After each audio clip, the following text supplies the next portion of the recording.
Hello बच्चों, चलिए प्रश्न को पढ़ते हैं। कारण बताइए, संक्रमण तत्व जटिल यौगिक बनाते हैं। तो आइए बच्चों, मुख्य अवधारणा को समझते हुए हम इस प्रश्न को हल करते हैं।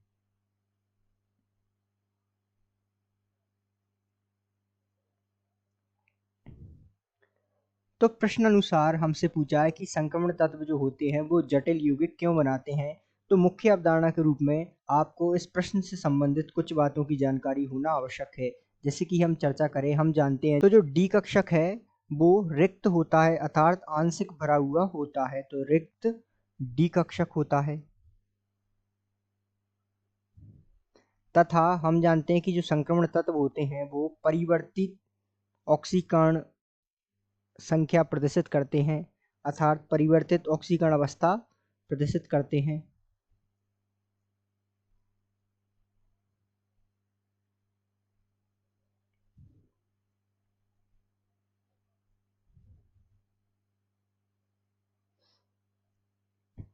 इसी प्रकार हम जानते हैं कि जो संक्रमण तत्व होते हैं वो लिगैंड में जो केंद्रीय धातु है उसको इलेक्ट्रॉन दान करते हैं या जो है त्यागते हैं। अब एक उदाहरण द्वारा हम यहाँ समझते हैं। जैसे कि एक उदाहरण है K4Fe और यहाँ CN6।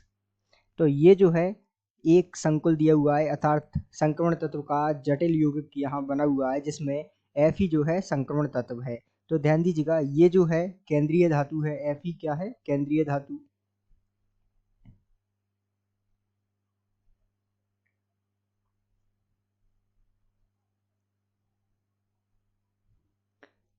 तथा जो Cn दिया है ये जो है लिगेंड है।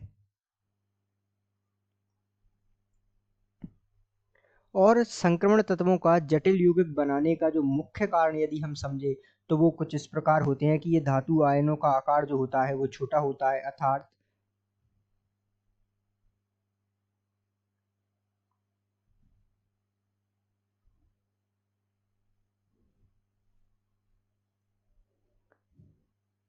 तो धातु आयनों का आकार कैसा होता है? छोटा होता है।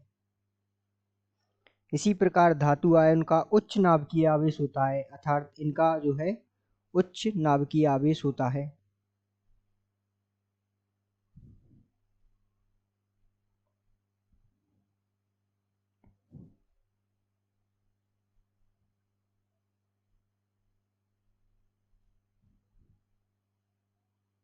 धातु आयनों का उच्च नाभिकीय आवेश होता है।